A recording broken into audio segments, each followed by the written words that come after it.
So we're going to take a look at the first technique to break object into pieces. So what we have here is we've got two objects that are single objects. So this is one object here, and I've got another one here, which is a whole object. So if I grab this one, you'll see that it's an editable mesh, and the editable mesh has a nice tool called Explode. So if you scroll down here, you'll see that there's an Explode tool.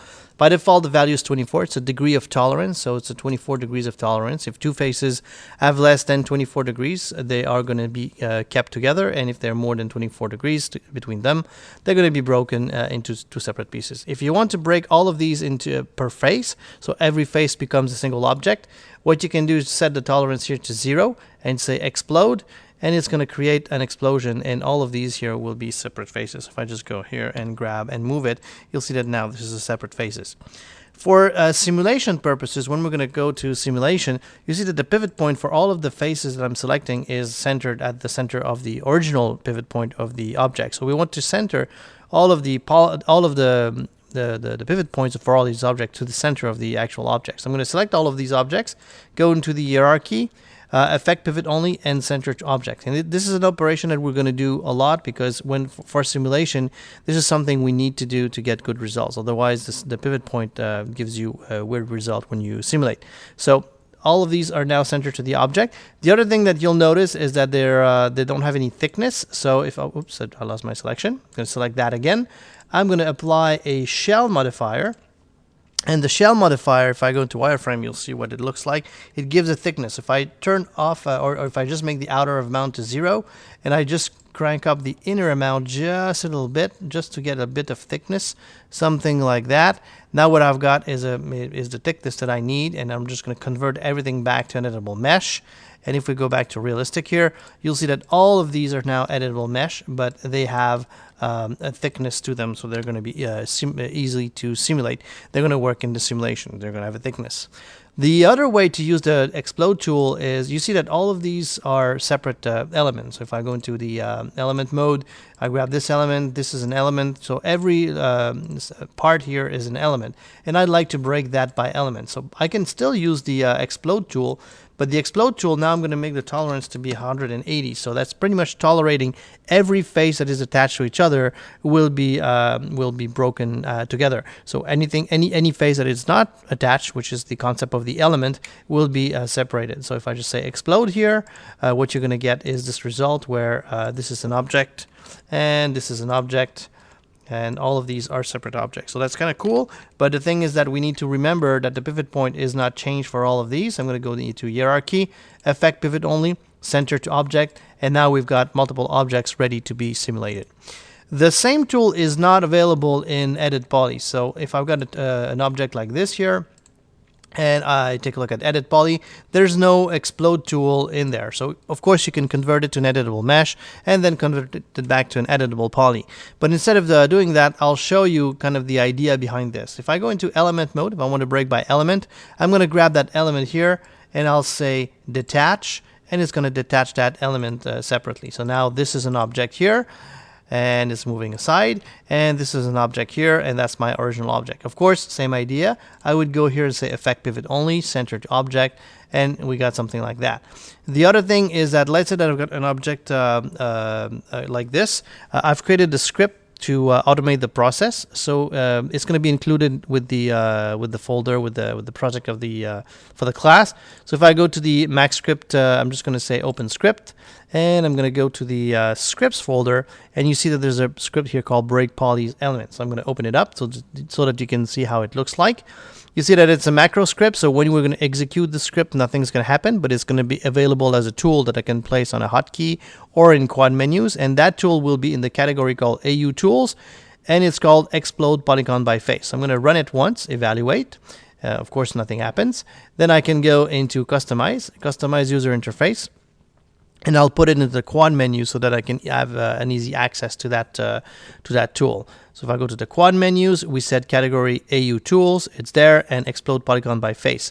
So if I want to put it in by quad menu, I'm just going to drag it here. And as you can see, I already placed it. So I'm just going to delete that item here, and it's already available there. So I can right click and you see that it's right here, explode polygon by face. So if I just open it up here, you can explode by element or by polygons. So I'm just going to go here and say explode by element. And now that it's done, you see that all of the pivot points are centered to those elements, and all of these now, everything that was an element inside of this object is now broken into pieces, including that globe here that is in the middle. And I'd like to break this globe by face, but it's kind of a regular pattern there, so I'd like to change it so that it feels that it's breaking, like it's a Windows breaking. So if I go to the modeling tool, I'm just going to go into editable poly mode.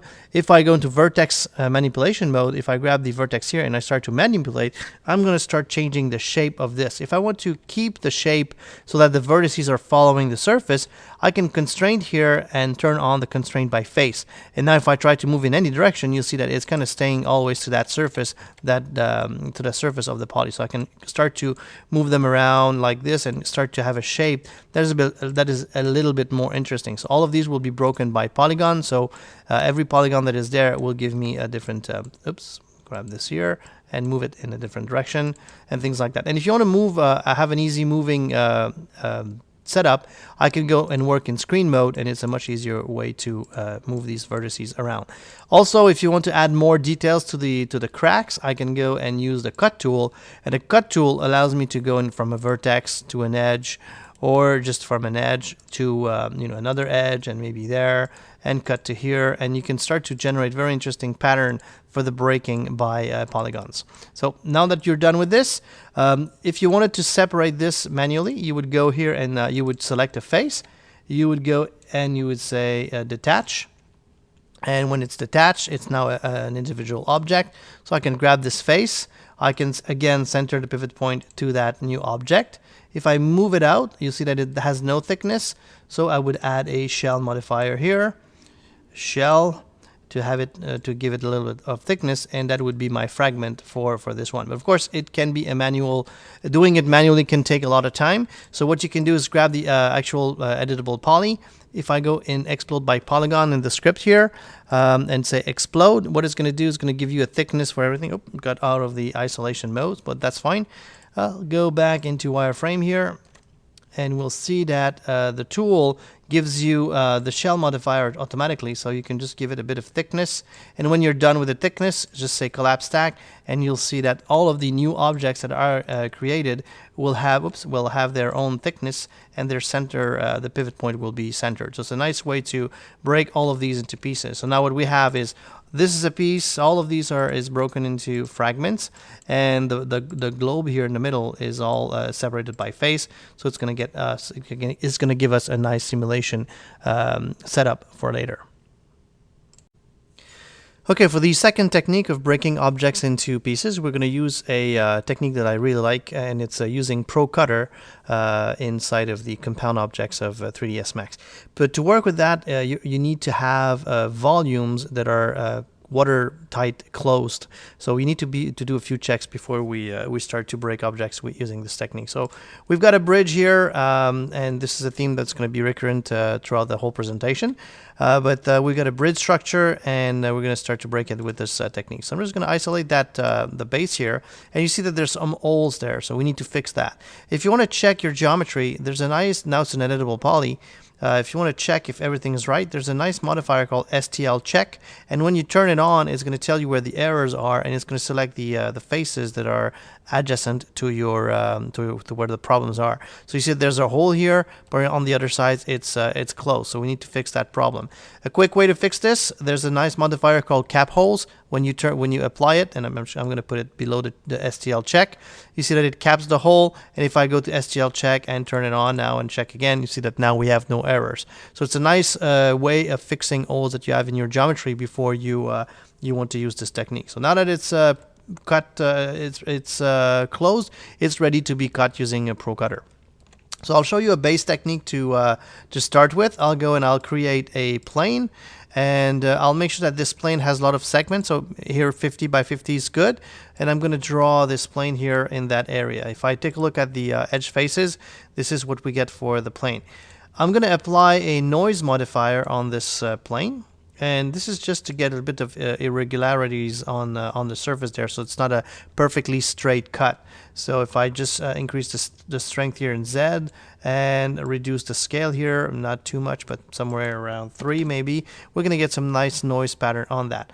And I'm going to go into the material editor, and I've created the material for that, and that's kind of a concrete kind of pattern there that you have that's going to be the inside of the cut. What's great about this technique is that when we're going to cut this object using this plane, the material is being projected on the cut surface, giving you a nice result. So I'm going to align this object here to the center, so center to center. And I'm just going to orbit around just so that we have a cut. What's important is that when you do a cut like this, the plane or the cut geometry, the 2D geometry needs to be fully cutting the big one here, the geometry that we want to cut. Okay, so we got our noise. I'm going to apply a UV map. That's going to be important because the UV map is also going to be applied to the cut surface. I can go here in planar mode. I can align, in Z or in Y or whatever. So I'm going to start in Z, something like that, and then I'm going to go into the gizmo mode and just align that UV map so that it kind of fits with the shape of this here. So, press the wrong hotkey. So I'm just going to turn around here like that, and I'm just going to scale that gizmo, something like that, and something like that. I'm not going to be too precise, you get the idea, and something like that, and then go into scaling and scale it like so. So now that the map here will be applied to kind of fit with that area here, maybe rotate it a little bit more so that the projection is more straight, something like that. And we got our planar UV mapping. So now that this is done, I can go into the compound objects, and the Pro Cutter is here. When I click on Pro Cutter, I need to have a first cutter selected. So a 2D geometry needs to be selected. So I'm going to go here and say Pro Cutter. I want to keep the inside and the outside of the cut, and because I'm using Max 2012, if I want to apply the material, the cut material to the surface, I cannot auto extract or explode by element, and I'll show you how to get around that. But now I'm going to go here and say Pick Stock Object, and it's going to cut this object here, and you see that we have the line of the cut, and now we're ready to break it by element because it's still a single object. So I'm just going to escape that here. Turn that off. So it's still a single object here. Oh, I pressed the X key, so that's probably why. So if I just move it up, you see it's a single object. So I want to break it by elements. We've seen that we've got this nice little script that allows you to break by elements. I'm going to say explode, and now we have two pieces, and you see that the material here is applied to the cut face like that. Another technique here, I'm just going to grab the road, and we want to break it and kind of fragment it in the middle. So I'm going to go into the top view, and I'm going to use the wireframe mode, and I'm going to draw a line that will define the cut that I want to do like that. So it's just a 2D line, something like that, and maybe we want to add a bit more detail in that area. And again, I need to cross the whole geometry. If I go back to perspective view, something like that, I can bring this up, and I can apply the extrude modifier. And the extrude modifier will allow me to bring that line through the whole geometry. So that's a new way, another way to create a cutter that will give you exactly the result that you want. So if I select the cutter, go into compound object, Pro Cutter. Now I don't really care about applying the material from this cutter to the road. I'll keep the same material, so I can turn on auto extract mesh and explode by element. Pick the stock object, and here we go, we got the cut. I can delete the cutter, and now you'll see that we've got two objects, and they kept the same material here in the middle. So that's why we didn't bother about the UV mapping and the mapping of the cut object. So this is another way to cut objects like that. If you want to create lines like this, but from a custom direction, when you create 2D lines, they're always going to be created on the active grid, or if you turn on auto grid, they're going to be created on the object, the first click of your objects. But what you can do as well is something like that. I can create a grid and put it anywhere in the scene, and then I can orbit around and say I want to cut maybe from that direction, from that point of view. I'd like to create a line that will cut from that direction. Then I'll select that grid and I'll say align to view, align in Z. I'll go into screen manipulation mode and I'll just bring it in front of the mesh here. You see that it's kind of cutting through, so what I'll do is I'll just bring it forward in Z, something like that, a bit more, so that it's in between the geometry and my point of view. And again, align it to the view in Z to make sure that it's still aligned to the point of view. Now I can, while the grid is selected, I can say activate that grid. And if I go into line creation mode, you'll see that now I can go here and say cut this geometry with that line from that current point of view. And I'm going to deactivate that grid or just reactivate the home grid. And you'll see that as I orbit around, this line was created from that point of view. Same idea. I'm going to grab that line and say extrude, something like that, and make sure that it cuts the whole geometry, something like that. And now we're ready to go. And I'll say Pro Cutter, compound object. Whoops, compound object, Pro Cutter. I'll enable all of these options, pick the stock object, and now we've got the cut. Can delete the cutter, and I've got those two pieces now as separate geometry. One last technique that I want to show for using this, this is kind of the technique that I use all the time, so I want to give you some of the tricks. Let's say that I've got a bitmap here that defines a cracking pattern that I'd like to use. So I'll decide again the point of view of the projection.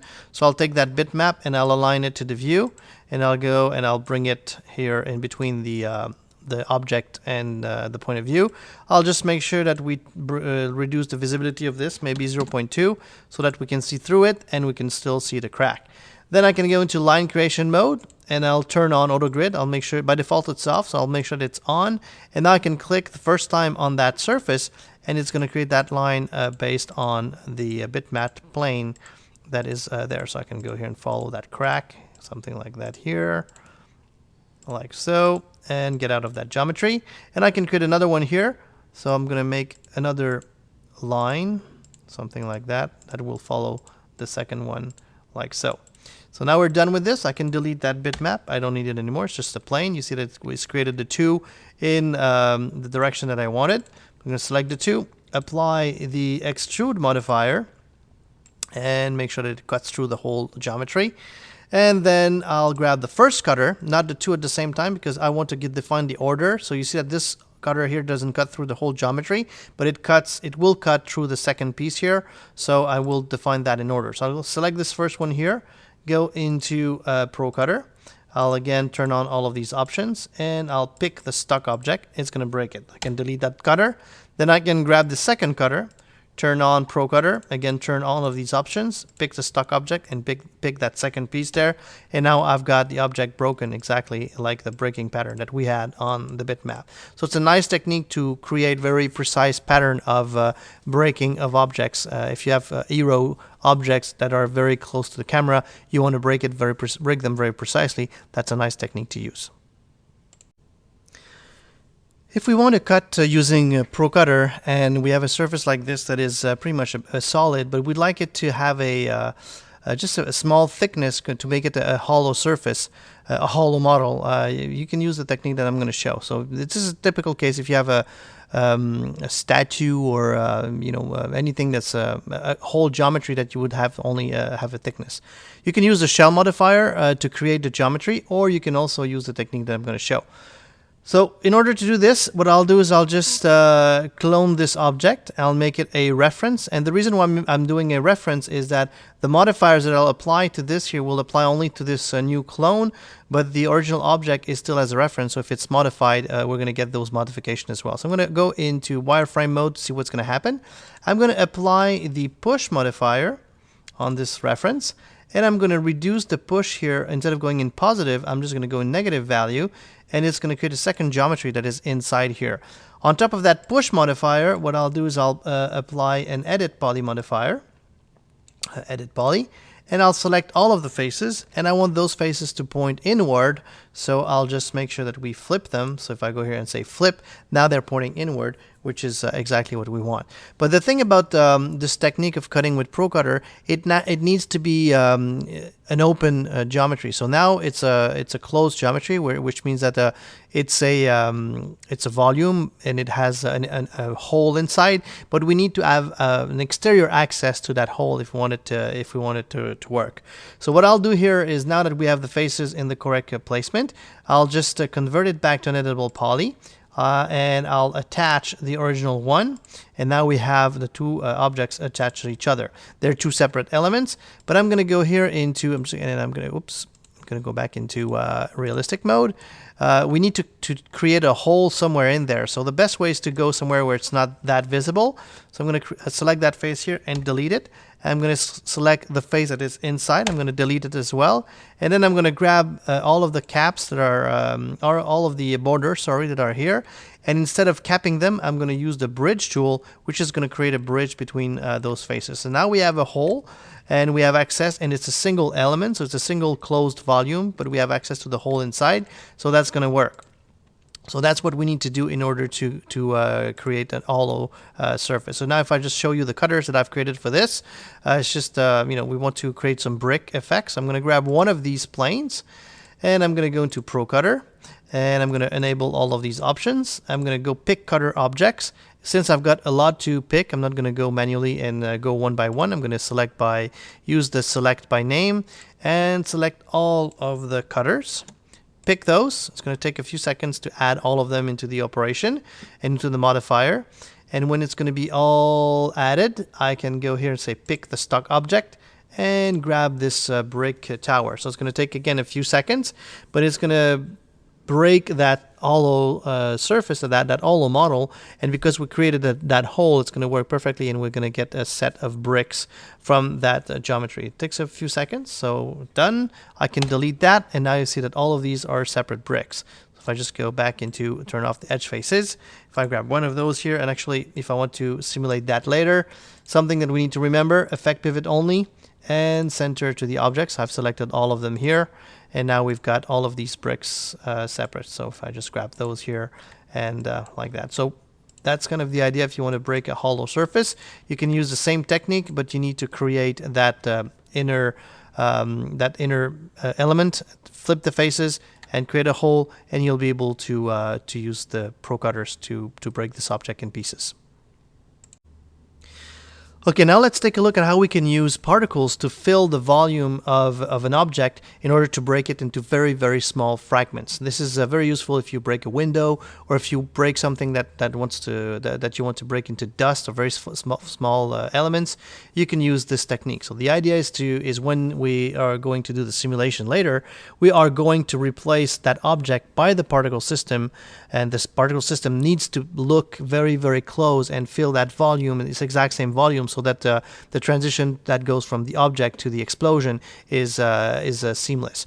So in order to do that, we're going to go into the particle view, which is our particle editor inside of 3ds Max. Right now it's empty. We don't have any particles created. So I'm going to just drag in a standard flow, and the standard flow creates kind of an explosion effect where the particle leaves the center of the particle flow icon. This is not what we want, so I'm just going to delete the speed operator here. So all the particles will be staying where they are when they are created, and we're going to think about the simulation later. The birth, I want all of those particles to be created at frame 0, and you see that they're all visible now. And if I take a look at the render node here at the top level, you see that by default, when we create a particle flow system, it only shows 50% of the particles inside of the viewport. So when you're trying to fill a volume, that's kind of misleading. So what I do is I put it to 100% so that we can really see the type of effect that we're going to get when we're going to transition to the particle system for that. So right now we're displaying ticks, so I'm going to switch that to display the geometry. We are set to cubes, and they're very big, so I'm going to reduce the size of those so it makes more sense to continue from here. And those will be the particles that I would like to place into that volume. So to place them into the volume, right now they're positioned on the icon, so I'm going to replace that by a position object operator. I'm going to drag on top of this position object, and I'm going to add this object here as being the emitter. So now all of the particles are emitted from that object. I want to emit from the volume so that we have a filling volume and not only the surface. And then if I crank up the amount of particles here, you'll see that they're all going to appear on that surface there. And of course, I can reduce the size here and adjust all of that. The thing is, and we're going to think about the shape of the particles a bit later, but you see that the material that is applied here is not the same as the filling object. So what I'll do is I'll create a material static. I'm going to drag it in here below the shape operator. so that we can define the material here. Then I'm going to open up the material editor. I'm going to drag in the same material that we have on this object here. And actually, I need to refresh this. So I'm going to drag it up so that it's updating. Oops. Going to drag it up, something like that. Here we go. Sorry about that. So the material needs to be above the cube, and I think you just need to drag it so that it updates in the viewport. But right now you see that the mapping is not correct. So where we should have white particles there, they're still red. So there's a nice little tool here called mapping objects. I'm going to drag it in, and mapping object allows me to pick any object in the scene, and now the mapping is taken from map channel 1 of this object. So as you can see now, if I increase the number of particles, the particles that appear in the wider area here will be, so I'm just going to set it to 2000. So we're going to have a bit more. So you see all of them here are white and all of the others are red. So it's going to fit exactly the look. So when we're going to transition from the real object to the particles, it's going to pretty much go like this. So if I just hide this selection, we are able to see that it's going from the real object to particles, and it's just a visibility animation to go from one to the other. But of course now cubes is not exactly what we would like. We'd like to have fragments that looks a bit more like windows breaking. If you're in a car and you break the window of the car, it looks like salt breaking for the window. So cubes could work, but if you want to have a geometry like this, you would like to have more fragments that look like a glass. So what I've done is I've created a setup of fragments here, and I'm just going to show you the edge faces. I'm taking the same volume, the same object, and I just broke it using the Pro Cutter. So I broke it into pieces that look like windows. So I'm going to select all of them, and I'm going to group them. So now that it's one group, I'll be able to do this here, where if I drag in a shape instance on top of the shape here, the shape instance is now set to none. So I'm going to pick that group. I'm going to say use the group member.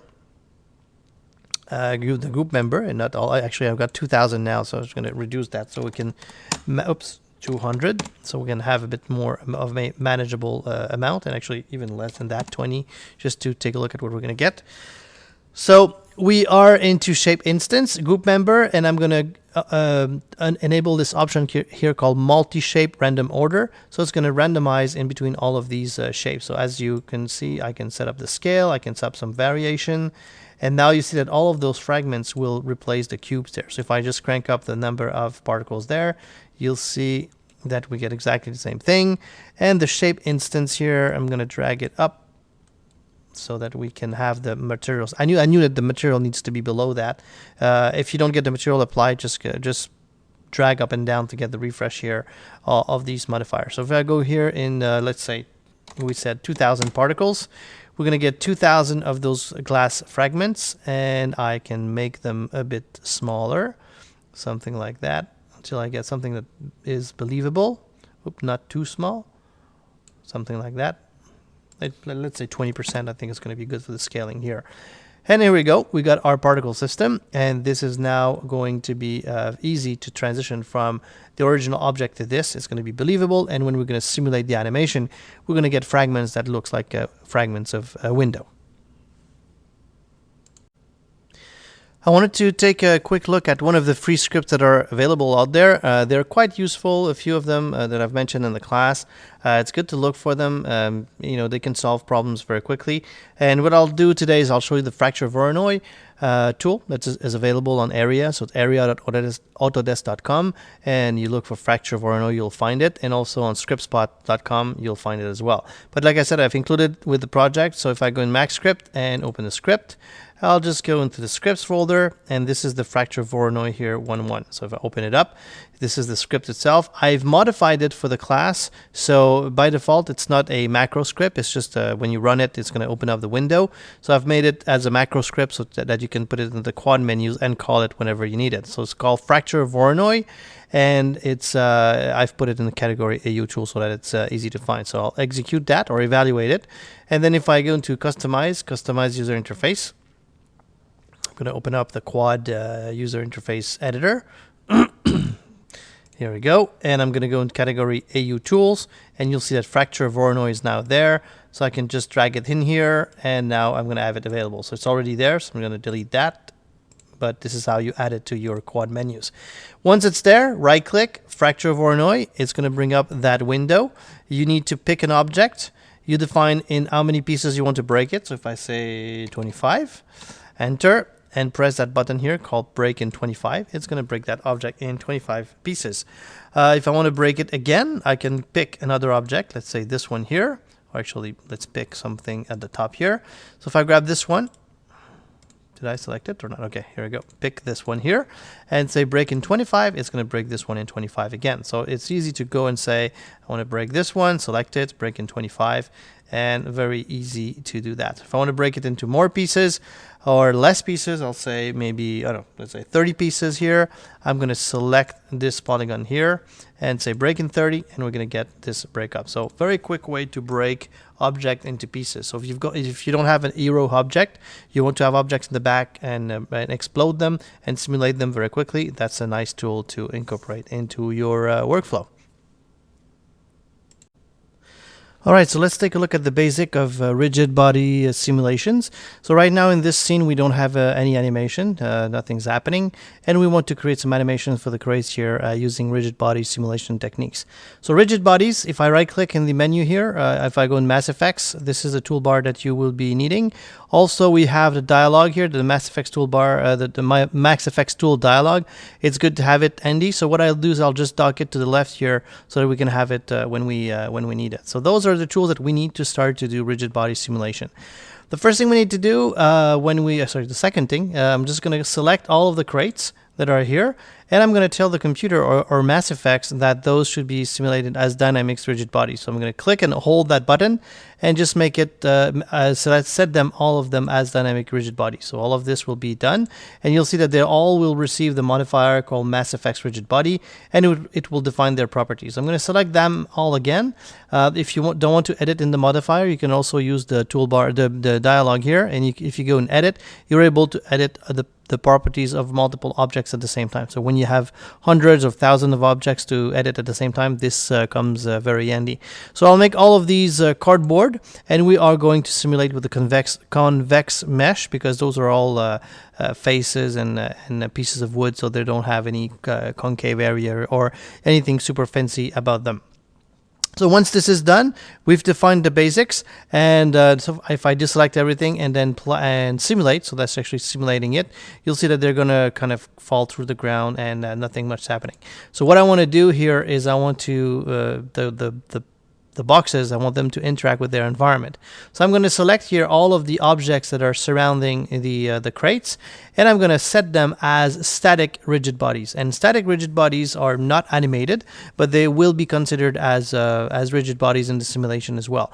I'm going to make all of these concrete because they're kind of all kind of concrete, and you'll see that here the mesh type is set to original. There's a different there's a difference between. If I select this one here and I select convex, you'll see that it's going to create that cage around it, and that cage is the simulation mesh. Because we've got holes into that mesh and carved areas here, we cannot simulate with the convex proxy, because we're not going to get any results out of that. So that's why it's important to leave it to original when we have these carved and convex areas here that we need to take into consideration.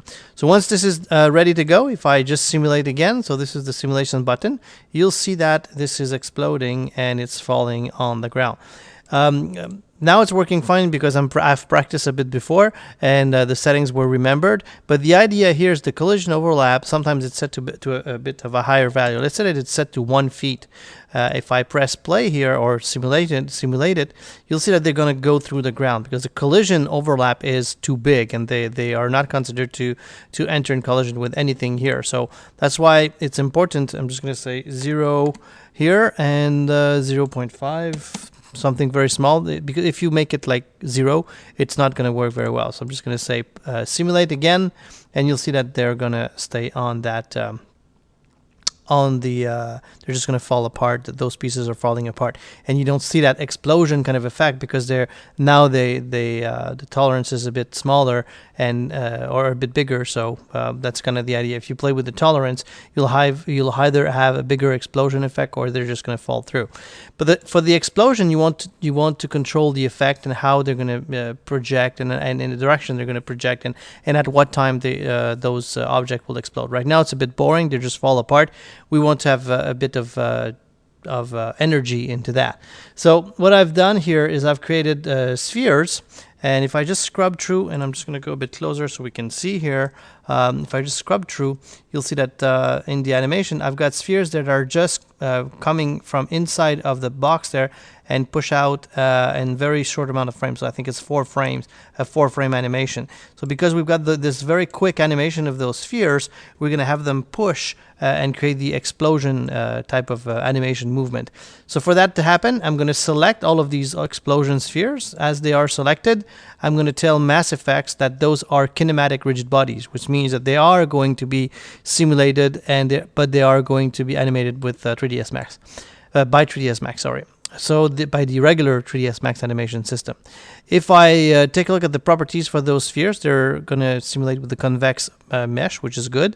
And the preset here, I'm going to set it to rubber. The reason is I want them to be very bouncy when they're going to push the cardboards or the pieces of wood. So I'm going to rewind this here and simulate. And we're going to get that explosion type of effect where they actually are projected a bit more. So if you want to enhance the dramatic effect of your scene, what I've done here is I've created a bit more spheres. So you've got a bit of more of them there. I'm going to select all of them, and I'm going to make them all kinematic rigid bodies. And I'm going to rewind here and reset the simulation and just simulate again. And we're going to get a bit more, movement into that. And you see that some of them are kind of delayed. They come a bit after. So if you just scrub through the animation, you see there's a bit of delay. The second here are kind of delayed. So to avoid those crates to start to fall apart right at the beginning, what I can do is I'm just going to select the crates that are that I would call delayed. So I've created a name selection set here.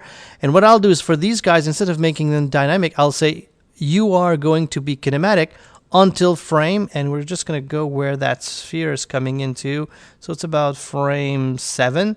So we're going to make it kinematic until frame 7, which means that they're not going to be set as dynamic before frame 7. So what's going to happen now is that if I rewind the animation and reset the simulation, you'll see that we'll get some delays there into the second. So it gives you a bit more randomness into the simulation. So when you've got your the simulation, this is the real-time preview of your simulation. It's to give you a good idea of how it's going to look like in the end.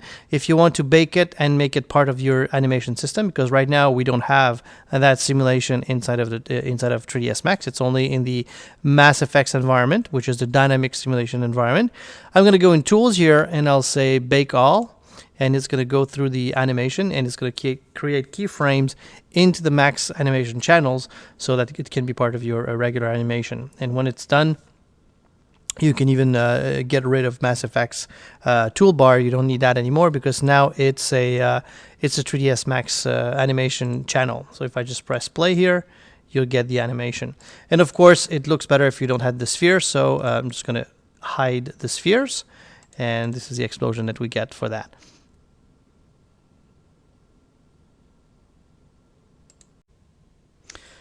All right, let's take a look at the soft bodies. And soft bodies are objects that deform during the animation, during the simulation. And we got a typical example here. We've got a oil barrel, and we'd like to explode it. So what I've got here inside is again a sphere, and that sphere is just going to create that explosion kind of effect. So we're going to delete that sphere or hide it in the end, but that's going to be our pressure pushing out to create the explosion effect.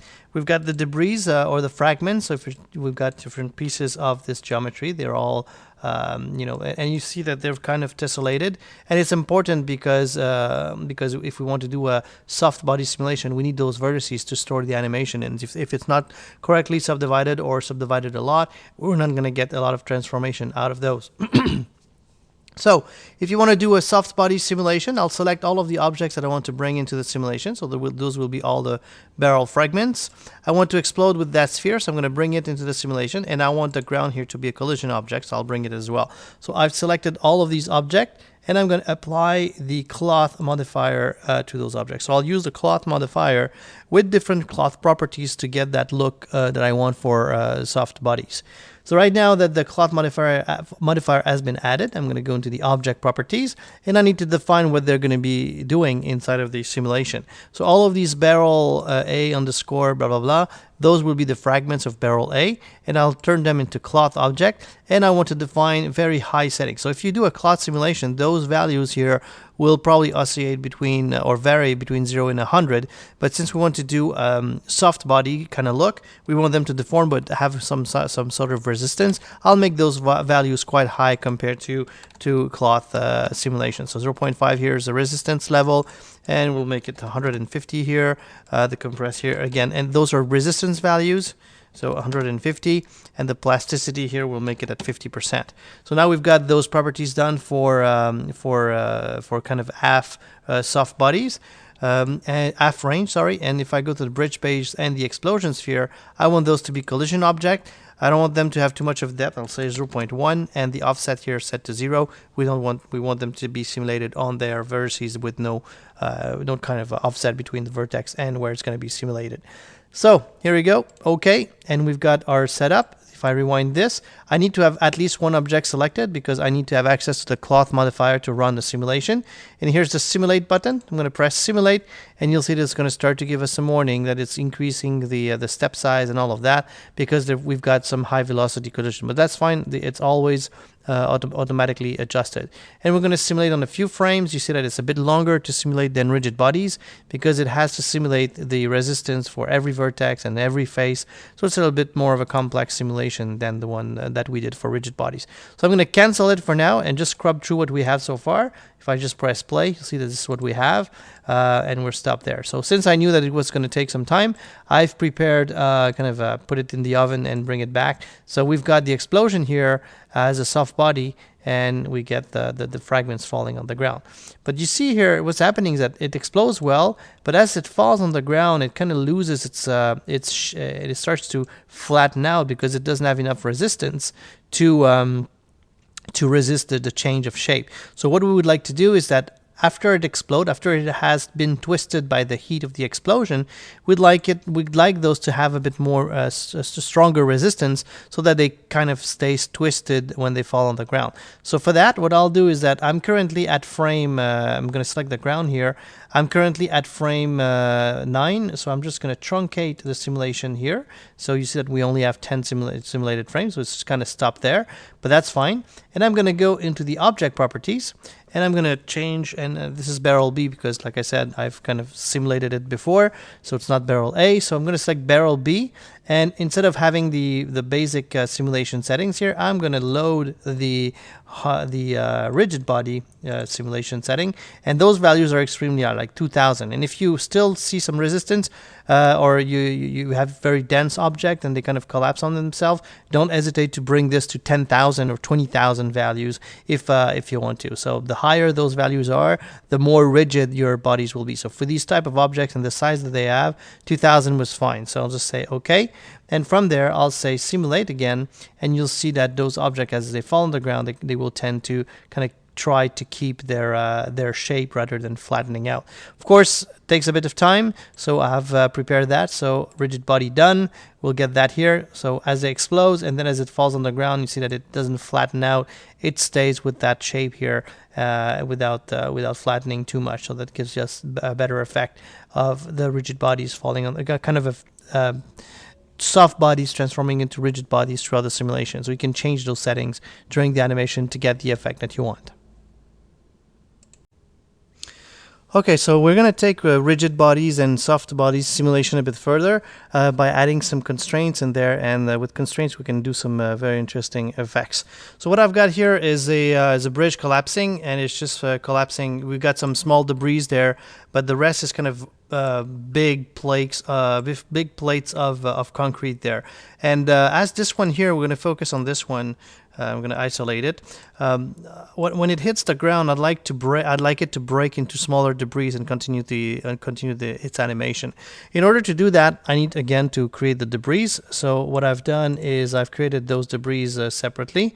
And those debris are here. So we have the main concrete piece, the big piece that is animated, and those fragments there that are just staying there that are not animated yet. So in order to animate them with Mass Effects and simulate them as rigid bodies, we would like them to act as one at the beginning of the animation, and when the concrete block hits the ground, as it hits it, we want them to start to behave separately as the object is cracking. So rewind to frame 0 here. I'm going to select all of these fragments, and I'm going to link them to the main piece, which is here. And when it's linked, you see that we've got exactly the same animation. Those fragments are following the big piece. So we simulated the big piece, and now the fragments are just following the parent. So I'm going to hide the parent. I don't need it anymore now that we're linked to it. So we're just going to focus on the fragments there.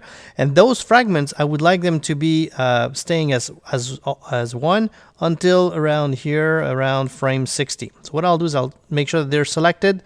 I'm going to go in Mass Effects toolbar.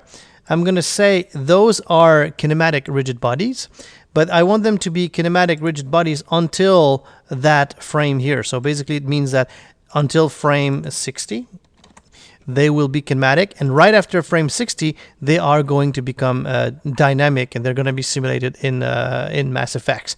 So if I want that to work, I'm just going to make them concrete, and you see that there's a lot of interpenetration here. So we don't want to simulate with the convex mesh. We want to simulate with the original mesh so that we have a better simulation. Also, we need to look at the world. The collision overlap is kind of big here, so I'm going to set it to 0.5, so that's about 6 inches. And again, it's a trial and error. You need to try to get the effect. If the collision overlap is too big, objects will start to interpenetrate. And if it's too small, it's just going to break apart and kind of break the simulation. So you have to play with those numbers until you get the right value. So 6 inches here is good for me. So now that I've got that, I can go here and say simulate, and you'll see that for the first frames, it's just going to stay there, and as it hits frame 60, it's going to start to fall down. And when it's frame 60, they're going to start to be simulated as separate objects. So we have the effect that we want. I'm going to rewind all of this. I'm going to select these fragments here and say bake selected, and it's going to create the final baked animation. The reason why I want to bake this now and not leave it in Mass Effects is I've got other simulations to do in that scene, and I don't want them to be loaded, those objects to load in Mass Effects all the time. So I'm going to bake them, and then I'm going to remove the modifier, the rigid body modifier out of them, so they're not part of Mass Effects after that. So to do that, keep them selected, right click, and say convert to editable poly. So now they're all editable poly, and we're good to go. So now we have our simulation, and we have the effect that we want. And if we play all of this together, just to have a look, we'll see that we got that. It's falling as one piece like the others, and then as it hits the ground, it breaks into smaller pieces, and we get a really good effect out of that. And if I take a look at any of those, you'll see that because we collapsed them to editable poly, we don't have the modifier there on the stack anymore. So I can move on to the second section of this constraint. I want to talk about constraining with the constraints in Mass Effect. So right now what we have here, we've got those tubes. I'm going to set them as dynamic rigid bodies, and I will make them dynamic. That's good. I will make them steel. They're kind of tubes that hold the wires beside the bridge. So we'll see the full effect at the end. And we want to simulate with a convex mesh. That's fine. And the world here, we're going to leave it to 6 inches. That's good. So if I simulate this, we're going to get those objects falling on the ground. But you'll see that here, they're all individual objects. They're not attached to each other. And if they are supposed to be attached, the effect is kind of lost. So if I want them to be attached to each other, what I need to do is I need to select the object 2 by 2, and I select the child first and the parent second, and then I go here and I choose one of those constraints. So if I want them to be able to rotate in pretty much all direction, I'll create a universal constraint, And the universal constraint gives me that level of freedom. I can adjust that constraint, rotate it, and place it, to the way that I want. And then I can adjust the angle, the limit angle. So do I want to make it bigger or smaller? But in this case here, I'll just make it free so that it can rotate in all direction. And I'll do the same here with this one. I'll grab the child here and the parent. I'll create a constraint, and I'll make it free and free. Same idea. I'll do the same at the bottom here. Grab this one here and this one. I'll make those constrained to each other, and constrained to each other like that, and make it free and free. And the same thing here. Grab this one and make them constrained to each other like so. And we're going to make them free and free. So now we have a constraint system. So if we simulate again, you'll see that they are attached to each other. You see that they're going to fall down, and as they are falling down, they are going to start to, they're going to stay attached to each other. So we're good with that. I'm going to select all of this and say bake. I'm going to bake the selected. So the reason why I'm baking this is that I want to attach some soft bodies to those. So soft body simulation, soft bodies object simulated as soft bodies. So we need to bake to have the animation inside of the 3ds Max animation system. So we don't want to leave that into Mass Effects, which is only in charge of rigid bodies. So we got that done. I can grab those constraints. I don't need them anymore. So I'll just select all of them and delete them. And we'll do the same as we did before. I'll just collapse all of those to editable poly, and we're going to get that animation correct here. So we got that animation, and it's falling like that, and it's still constrained to each other. So that's good. We don't need the rigid body simulation anymore. Now we can go into soft body simulation, and I'll bring in wires, and those wires should be simulated as soft bodies, but I want the top of the wire to be attached to this pole here, and the bottom of the wire to be attached to this pole over there. In order to do that, I'm just going to select all of these, because I want them to be included in simulation. And actually, I just need those to be included in the simulation. So I'll go here and I'll say cloth object, and if I go into the cloth properties, those two here, the suspension tubes, I want them to be collision object, very small depth here, and the offset to 0, so they're attached to each other.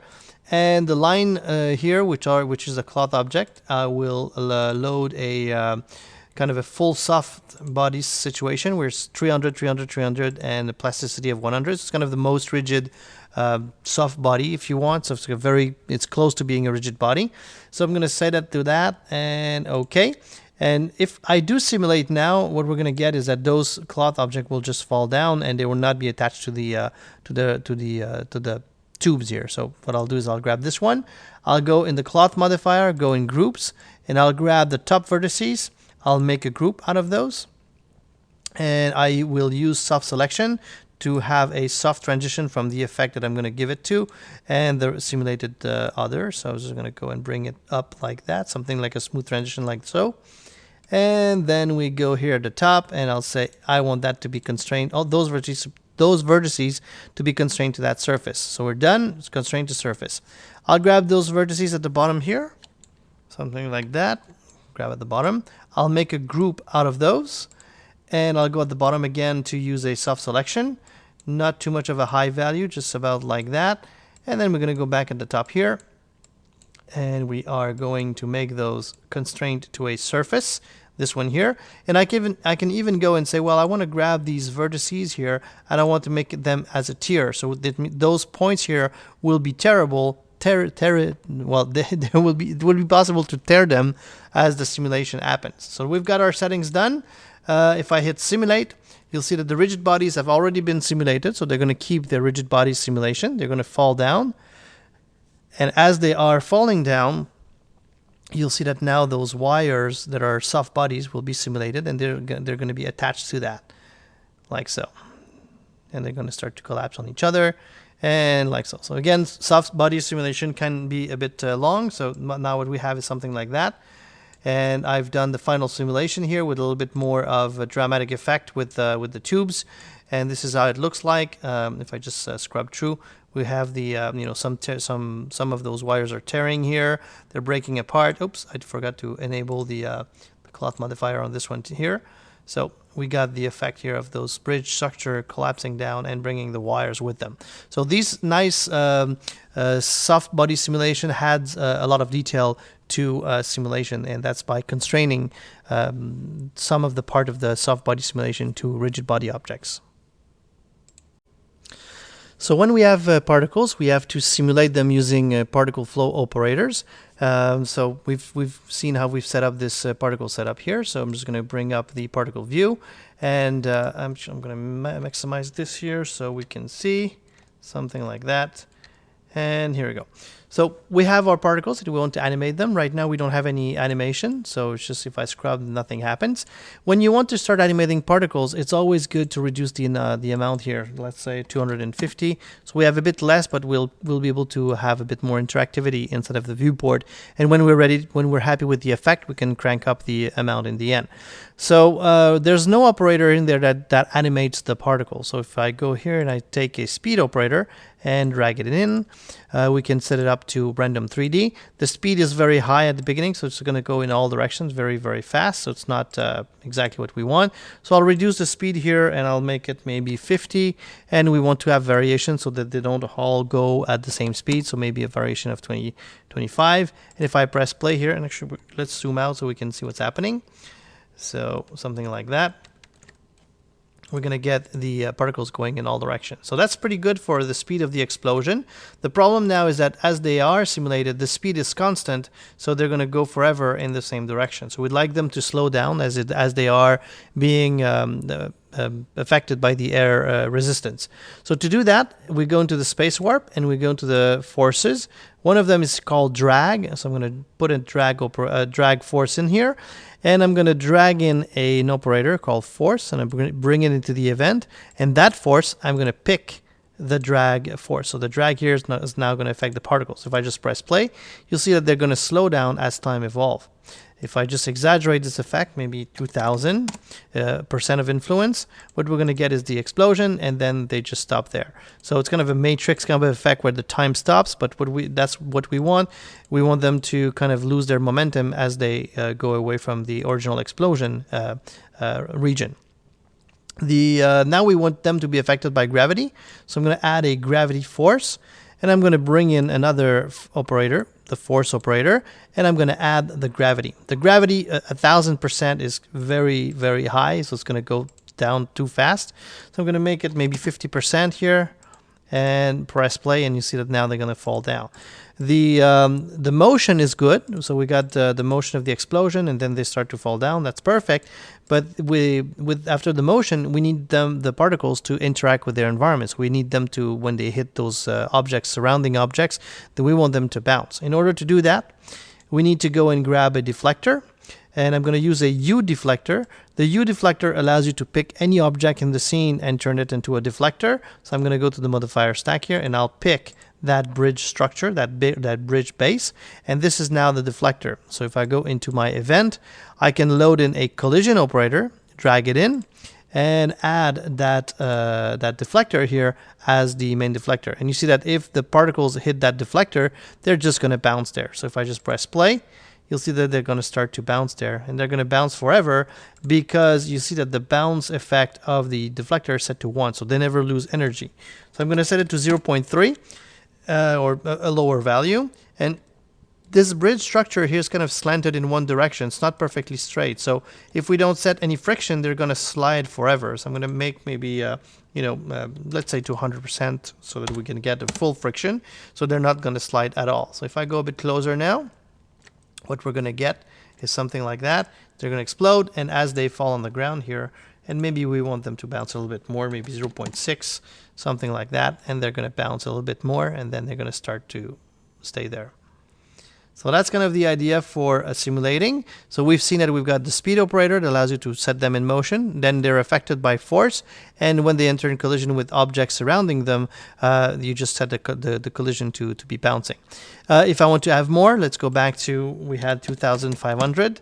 So if I just press play now, it's going to be a bit slower, but we're going to get the effect of the window breaking and falling onto this geometry there. So that's how you can do the basic particle simulation for explosions.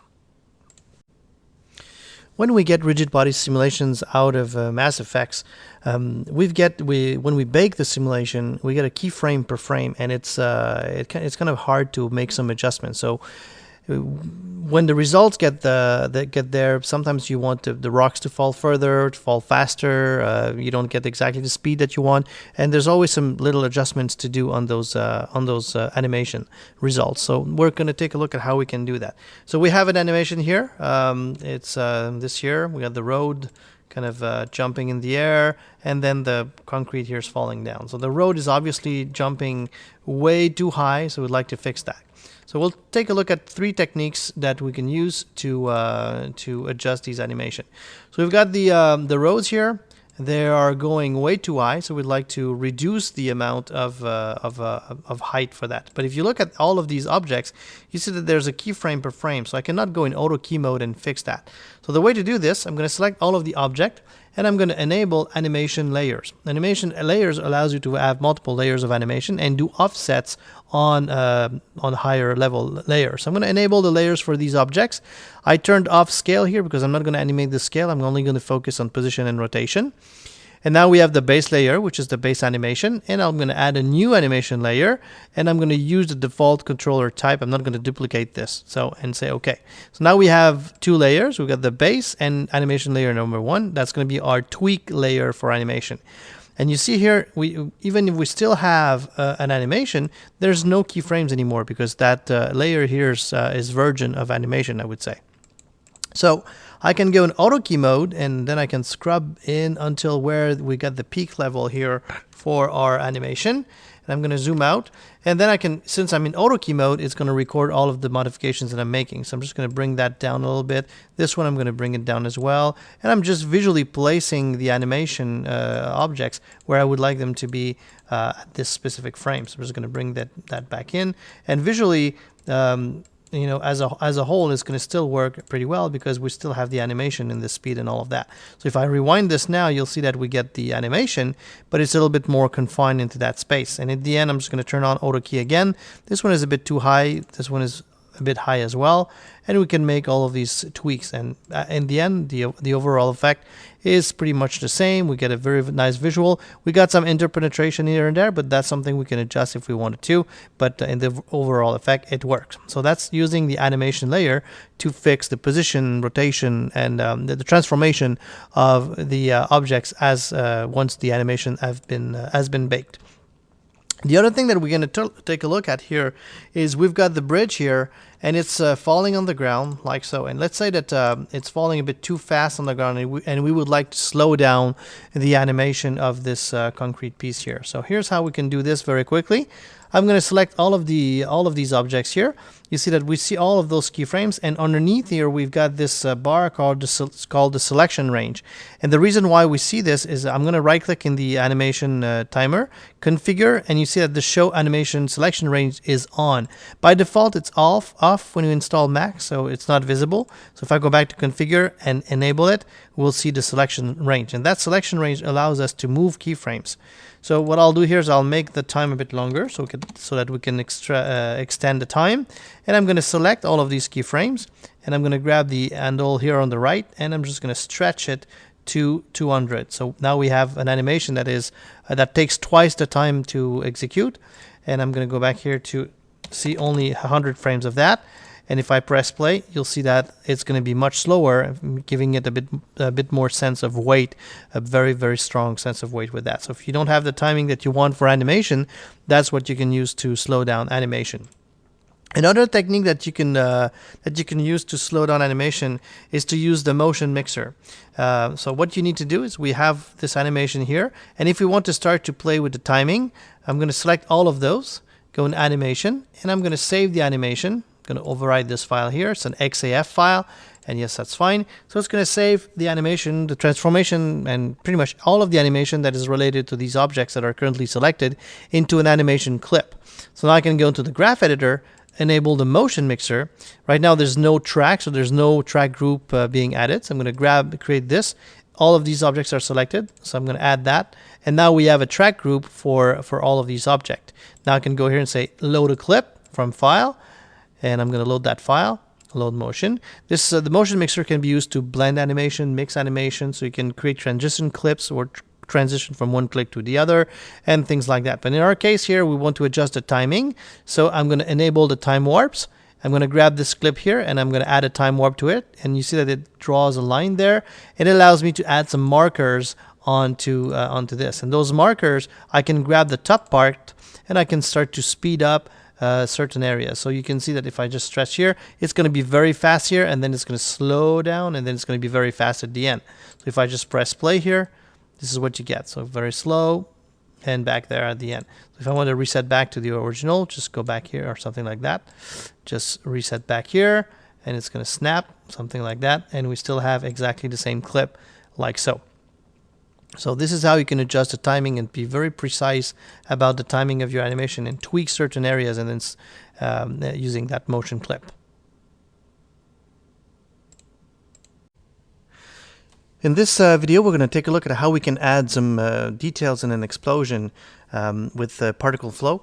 And what we have now is something we've played with a bit before, is rigid body simulation for an explosion. And this crate here, it explodes pretty well, but if it's a real crate, there's probably something in there. So we'd like to have that content to explode as well. So you can add pretty much any type of content that you want, put it as a rigid body and explode it as well.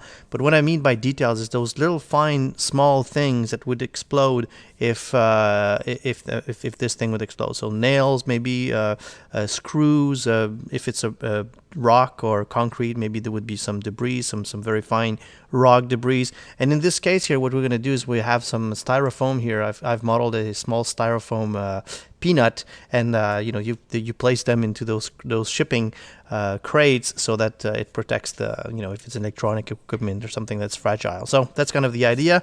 We would like that to be filled with that kind of stuff. So I already set up a particle flow system with operators that we already know about from previous examples. And what we have here is just the position. They're based on the icon. We have a speed, we have a rotation, we have a shape instance. Right now it's set to none, but I'm going to grab immediately the styrofoam here. So we're going to get that shape. I'm going to adjust the size here so it's not that big and not too much variation, because most of the time they're pretty much exactly the same size. So we're just going to make very small variation for that. So 20%, something like that would be good. Maybe a bit smaller, something like that. 15 is good. Okay, so we have a force, we have a drag, we have a gravity. We've talked about that before in the simulation section. And what we have now is the explosion. The explosion is fast, and it's not contained within that box. So the first thing we need to do after we know the shape of those particles is to define how they're going to stand at the beginning and then how they're going to expand. So if I go to the position, they're placed on the icon, but I can switch that back here and make the icon, if I grab at the top here, or if I select the icon in the viewport, same idea, you'll see that this icon is now set to a rectangle. So I'm going to set it to a box, and I'm going to reduce the size of that box so that it fits within the crate. And of course, you could emit from an object. If it's a more complex shape, you can emit from an object like we've seen before. But now, since it's a square, it's kind of easy to do that kind of shape. I use the icon, which is better. And you don't have to model a very complex shape, because what we're doing now is we're adding details. So the icon is perfectly fine to emit those particles to begin with. So if we explode this, the particles are leaving way too fast. So what I can do is as I go to a frame that is kind of right after the explosion, where the crate explosion debris are in space, and they give me a good idea of how the speed of this explosion happens. Then I can go to the speed operator and reduce that back to, I'm going to bring it back to the view here so we can see. I think it'd be better. So I'm going to increase the speed here, and right now it's set to random 3D. I would like them to explode up, so I'm going to switch that to along icon arrow. Right now the arrow is pointing down, so I'm going to set it to reverse, and we're going to be able to define that speed. So the middle of the explosion is about here, and I'm going to add some variation to expand so that they're not all at the same speed. So it's going to expand with the expansion of the box there, and I'm going to put some divergence so that it expands also vertically.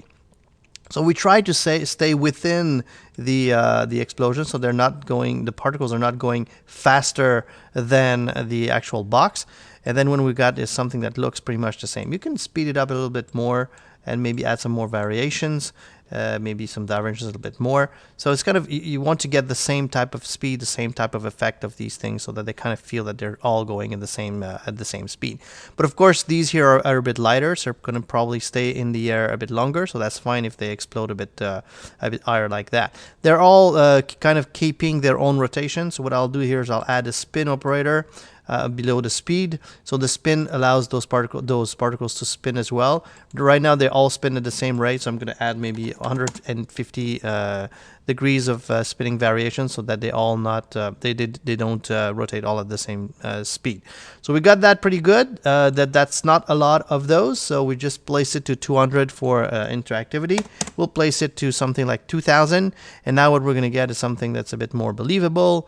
And we get a nice explosion of all of these debris there, all of these styrofoam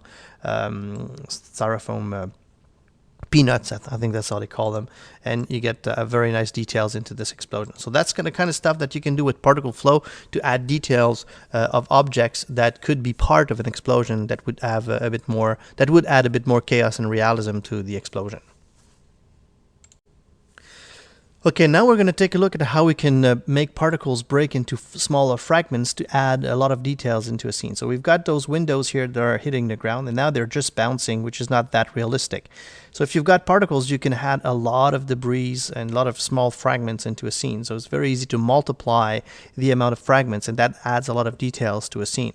So what do we have now for the particle system is just, if we go to particle view, bring this into the environment here. What do we have now? And actually, I'm going to minimize this. So what we have is just the particle bouncing, because we've set them up with the collision operator here. So what we can do now is we can go and replace the collision operator here by a collision spawn, which gives us a very similar behavior by default. So I'm going to add the deflector here as the deflector. What we're going to get is those particles bouncing, and they're going to go through after. Just because we're spawning on first collision, and we are actually deleting the parent, but we're creating a new particles here by offspringing one particle. So it's visually it's the same result, but after that they go through, they don't bounce forever. I could say spawn on each collision, but that would give us an effect that we don't want, which would be just pretty much just continuing like that forever. So we're going to just keep it on the first collision. We are going to delete the parent, and I'm going to show you why in a few seconds. So right now they're bouncing. I'd like to create, now they're bouncing themselves. So I'm just going to create a new event here, and I'm just going to use the force operator. I'm just going to use the shift key and drag it out so that we can use exactly the same force operator. And I'm going to connect that here. So we're creating a new event, and this event is going to be independent of this one here. So we inherit of the same, exactly the same operators into this one, including the force. But now we have a new event where we can see what's going to happen with our particles. Right now they're set to be displayed as sticks. So we're just going to go back into geometry, and I'm going to make them the same color, so kind of a grayish color kind of thing. So we keep the same color through the whole animation. So now you see that they're exploding, they're bouncing, but they're not actually exploding or fragmenting as they hit the ground. So that's all happening in the collision spawn. You see that right now it's offspringing only one particle, so that means that it's creating only one particles. And the size of it, the speed and how it's being generated, it's defined here. So the size factor here is set to 100%. So we're going to reduce that to a smaller value. So you see that here. Maybe I'll set it to 25% with a bit of variation, so that they're all not exactly of the same size as the original. So now what we get is that as they bounce, you see that they are smaller.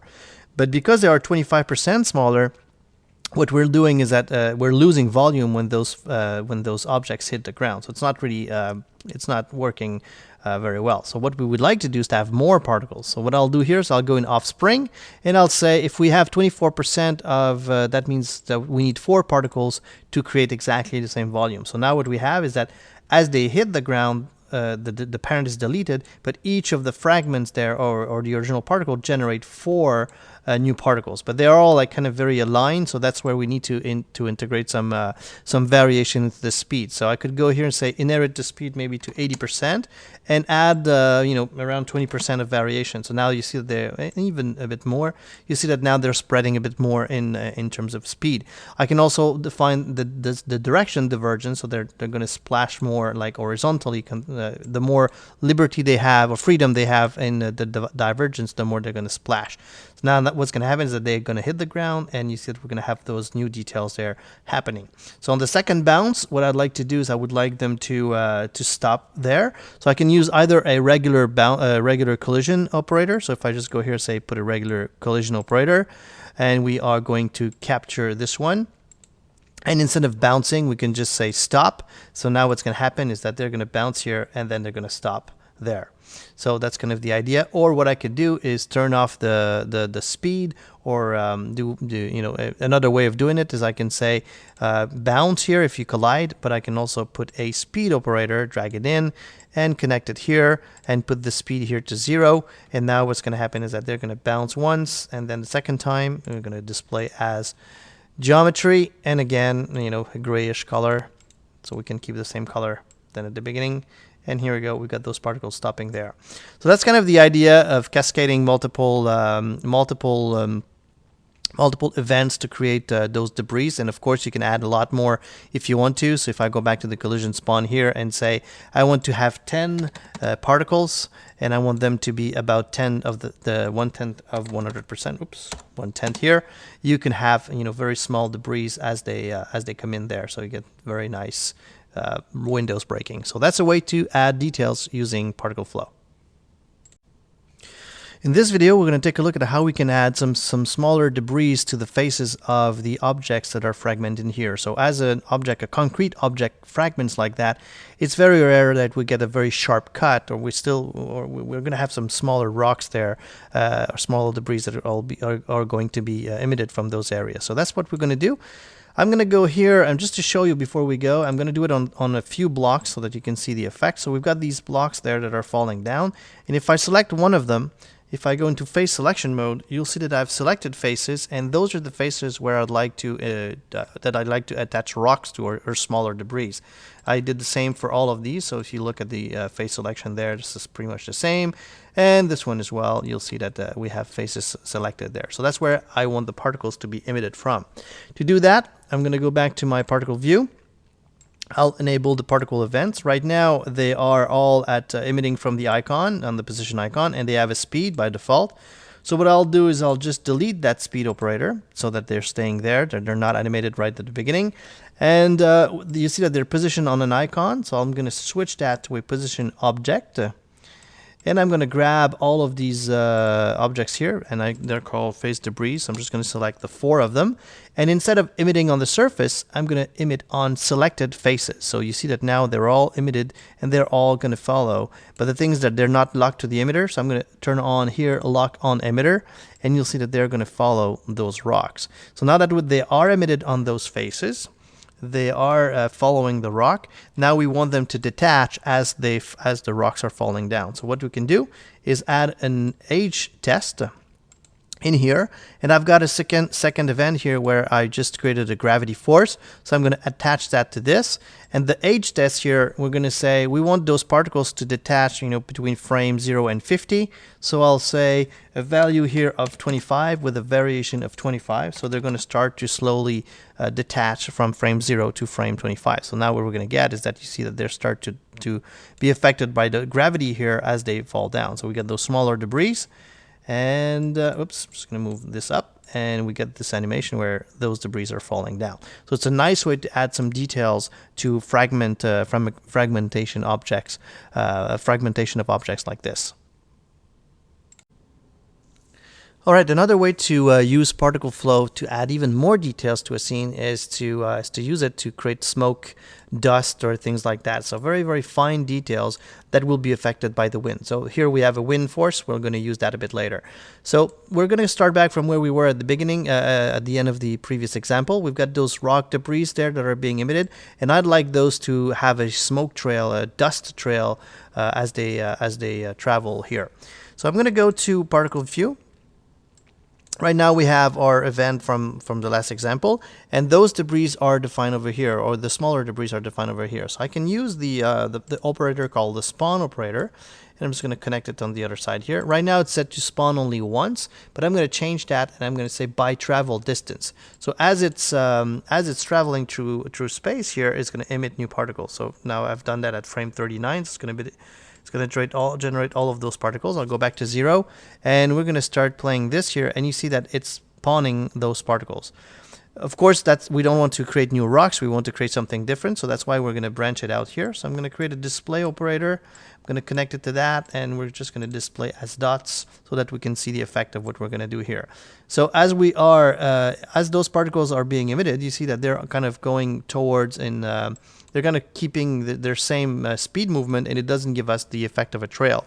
That's because in the spawn operator here, they're set to keep the same exact speed. So I'm going to turn off or put the inheritance here to 0, and what you're going to see here is that those smaller debris will start to emit those particles. I don't want to create a perfect line like this, so we're going to just inherit just a little bit more of their speed, something like that.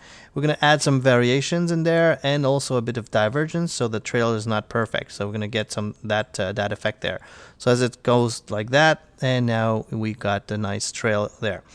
You can spawn multiple times if you want to. Right now we only have one spring. I can make it 2 or 3. So every step is going to emit more particles. So we can have a nice smoky effect there. So now we have the trail, but the thing is that it's not affected by the wind. So if we want to have the dust kind of effect, this dust would be affected by the wind.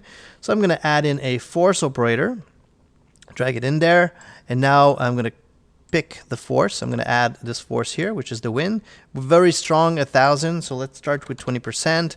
And I'm just going to move that aside here. So just to play until we get the effect of filling the frame, something like maybe 84% will be good. And now we got these particles, and they're being emitted, and they're being affected by the wind. If you want to create a smoke kind of look, I'm just going to show you this here. I'm going to go back to particle view. You can use something like a sphere. So if I go here and I use the shape operator, something like that. That shape here, I'm going to make it a 20-sided sphere, and we're going to move that aside here. So you'll see that we're going to emit spheres, and the display will going to show the geometry. So the spheres are kind of that size. I want to have some variation, of course. So I'm going to scale them to 100%, maybe a bit smaller, and add some variation there. So smaller there. So we got some variation in the size of the particle. So now we got those spheres being emitted, and each of those spheres can be replaced by a material. So if I just bring in a material static, here we go, I can define the material for these. So I'm just going to bring it up there to update the oops. Anyway, so I'm going to, as it updates, I'm just going to open up the material editor. You see that here we've got a material, and the way that I've created the material is very simple. In the opacity map here, I created a channel, and the opacity is based on the fall off, and the fall off is based from the viewing direction perpendicular parallel. So everything that faces away from the camera is kind of faded out. So we have the very the opacity is strong in the center, and it fades out on the side. And inside here, I've put a noise modifier, a noise map, sorry, and the noise gives us this randomness pattern there. So, oops, that's weird. Oh, yeah, here we go. We got the update here. So what we have now is material static. I'm just going to drag it in here, drag in there, make it as an instance, and for some reason, maybe it's because I'm recording, I'm just going to put it there. Oh, here we go.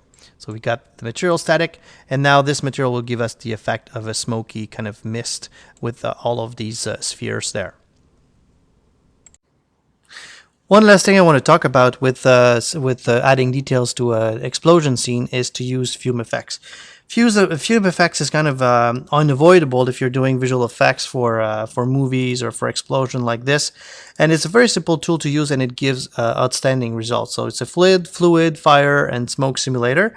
And if you go into the primitives here, you'll find the fume effects primitive. There's only one. It's called fume effects. And the way it works is that you define a cage around your scene.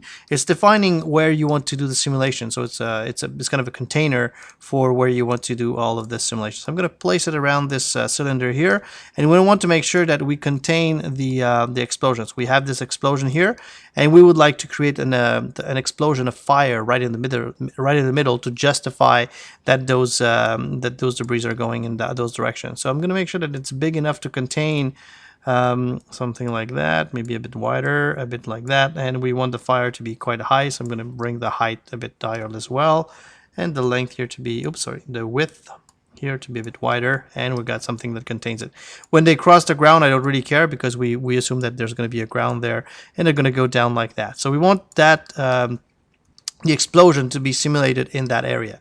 So to define where we want something in fire, we're going to go to the helpers, and again, Fume Effects come with its own category of helpers. We're going to put a simple source. Simple source is going to emit fire from that icon. I'm going to place it right in between, right in the middle of that cylinder there. I'm going to rise it up a little bit, and I want that fire to be emitted from within the cylinder, so I will reduce the diameter of this so that it's contained pretty close to the inside of the cylinder. So we're pretty much done with the setup. Now we're ready to run a simulation. So if I click on the cage, that's where everything happens. We can show a preview. Right now nothing has been calculated, but that preview is a good indicator of how it's going to look like when we're going to render. And we're going to bring up the Fume Effects UI, and Fume Effects, if you look at on the web for Alan McKay's videos, he has more than 30 hours of videos on Fume Effects. So of course in 5 minutes we cannot go through all of Fume Effects. I want to show you the workflow and then how you can tweak the fire and the smoke and the look of it and all of that. I'm not going to cover that, just to give you an idea of how powerful it is, and then you'll if you're interested, you can get it and explore it, and also look at Alan McKay's training videos on the web. So I'm going to go into the objects and sources. I'm going to say this is going to, the icon here will be the source. And if I want to have an interaction with the rest of the barrel, because as it explodes, we want to have some influence, I'm going to also go here and pick solid objects, and those will be the barrels, fragments here that are there. So now these here will be solid objects, so they will interfere with the fire and the vortices and the simulation and all of that. So I could simulate right away. So if you go in simulation mode, you'll have your basic explosion like that and the preview. So it's kind of nice, but it's we want to do a few adjustments, and those adjustments will be minimal. So if I go to the simulation settings, you see that we've got some turbulence there. So I'm going to add a bit of turbulence, maybe 0.6, actually 0.5, something like that of a turbulence, and you can increase it to have a bit more turbulence. And also, if I go to the source itself, if I click on the source, you can set up the temperature, just how much smoke and how much fuel. So we don't really care about the fuel, so we're going to leave it as so. The temperature here, if I want to do not a fire but an explosion, I want to have a burst of fire at the beginning. So what I'll do here is I'll turn on auto key, and I'll say at frame 0 it's 0. Oops, sorry, undo this. Actually, I'm just going to go back to 0 here. So I want that to be 0 at 0. And as it explodes, as it starts to explode here, I'm going to bring it up to 1,000. So it's very, very high temperature. Then I'm going to go a bit further here when it's exploded, and I'm going to set it up back to maybe 999 so that we can record a keyframe, or 1,000. Here we go.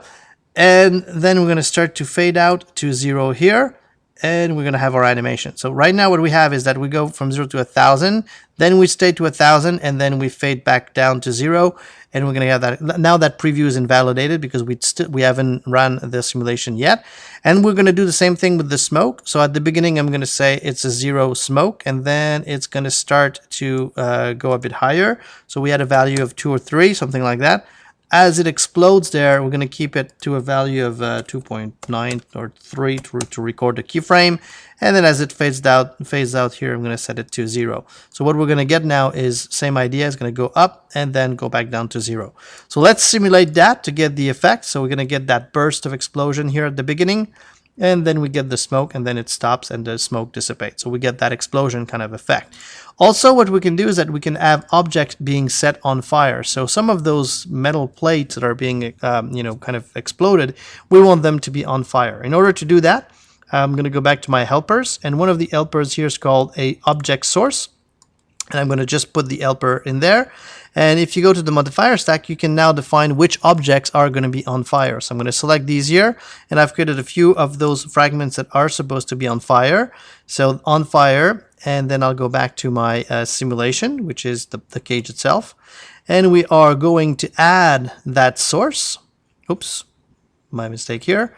Go back here and say I want to add that source.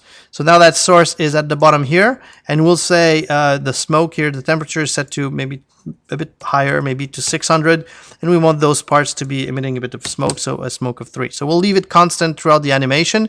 We want them to be on fire. Actually, you know what?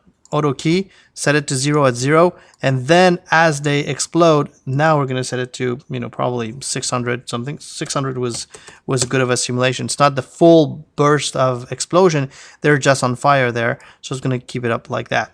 And same thing for the smoke. I'm just going to turn it off at the beginning, and here we're going to set it to 3 so that they only emit smoke when they are exploded on fire. So I'm going to simulate again, and what you're going to see here is that in the preview you'll see that those objects are now on fire and they're going to fly away, and we're going to get some nice fire simulation. Of course, you could tweak the look, the contrast, you know, add some lights, do some very nice effects with that smoke and fire, but that's not the purpose of this demonstration. I just wanted to show you the simulation effect of it. So what we have now, I'm just going to zoom out, and again, that preview window is very useful. It gives you an idea of how it's going. It's just an idea. It's just a preview. It's not as refined as the final rendering, but it gives you an idea of how it's going to look like from the current point of view of the camera. Another thing that you can do with Fume Effects is I'm going to switch state here to go to a second state, and that's actually my pillar that we've animated a bit before, and those particles I left them attached to the selected faces there. So we've seen how to do that previously. So what I'll do here is I'll create another Fume Effects simulation cage like that. Make sure that it contains the whole thing. So I'm going to make it a bit wider, something like that, and a bit higher. And what we want to do with this is we want to create those faces, as they break, we want them to emit smoke. So what I'll do is again go into the helpers, and those are particles. So instead of using an object source, I'm going to use a particle source. Just drag it in and then grab particle flow, and anything that's in particle flow will now be emitting smoke. And that's pretty much the idea. If I go back to my cage, we are going to go to the modifier stack and bring up the UI here, show the preview. And all we want to do is bring in that particle flow source. And you'll see that in the settings here, we don't really care about the temperature. So we're going to set the temperature to 0. So there's no fire. And the smoke here, we'll put it a bit higher, a value of 10. So we're not going to have any fire. We're just going to have some smoke emitting from those particles from those faces. And if we go into the simulation here, again, we're going to put some turbulence, maybe a turbulence a bit higher of maybe 10 inches or something like that. And I'm going to simulate, and you're going to see that we get the smoke here being spread into the scene by those selected faces. So it's a very nice way to add that kind of a smoky effect and mist effect inside of your scene when you have big explosions. So Fume Effects, like I said, is extremely powerful. You can watch at Alan McKay's DVDs on the web. You can download them. They're I think they're $60 or something like that. But it's it's very affordable, and it gives you the full training on Fume Effects, which is a lot of fun to play with.